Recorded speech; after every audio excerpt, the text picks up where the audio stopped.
ఈ వర్షాకాలం గ్రామాలలోని ప్రజలకు మిషన్ భగీరథ ద్వారా స్వచ్ఛమైన త్రాగునీరు అందించడం జరుగుతుందని మిషన్ భగీరథ ఏఈ భిక్షపతి అన్నారు. ఈ మేరకు మెదక్ జిల్లా నిజాంపేట మండలం వెంకటాపూర్ కే తాండా గ్రామంలో మిషన్ భగీరథ నీటిపై తాండా ప్రజలకు అవగాహన నీటి పరీక్షలు నిర్వహించామన్నారు.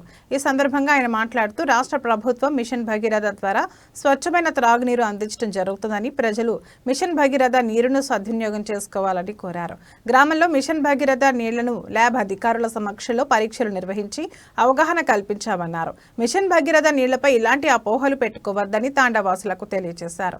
ఈ కార్యక్రమంలో గ్రామ కార్యదర్శి Prema, mission Bhagiratha grid AE Manikanta Goud, జిల్లా lab assistant Samayya, helper Ramaswamy, field assistant Kailash, watermen Narender, Ravinder, Ashok, Shankar తదితరులు పాల్గొన్నారు.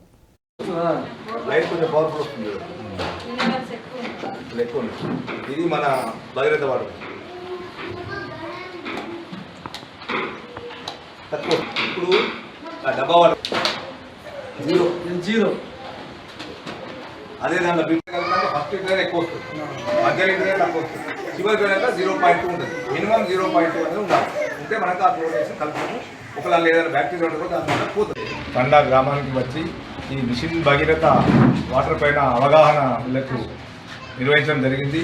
ఇట్టి గ్రామ ప్రజలందరికీ, తండావాసులందరికీ కూడా ఈ వాటర్ గురించి పూర్తిగా చెప్పడం జరిగింది. ఏ వాటర్ పరిశుభ్రమైన, ఏ వాటర్ మానవ శరీరానికి మంచి వాటర్, వాటికి కొన్ని పరీక్షల ద్వారా వీళ్ళ పరిస్థితి చూపించడం జరిగింది. కానీ బోర్ వాటర్ కూడా ఉంది. అది బోర్ వాటర్ ఎప్పుడైనా మిషన్ బయట వాటర్ రానప్పుడు ఆ బోర్ను వాడుకోమని చెప్పడం జరిగింది.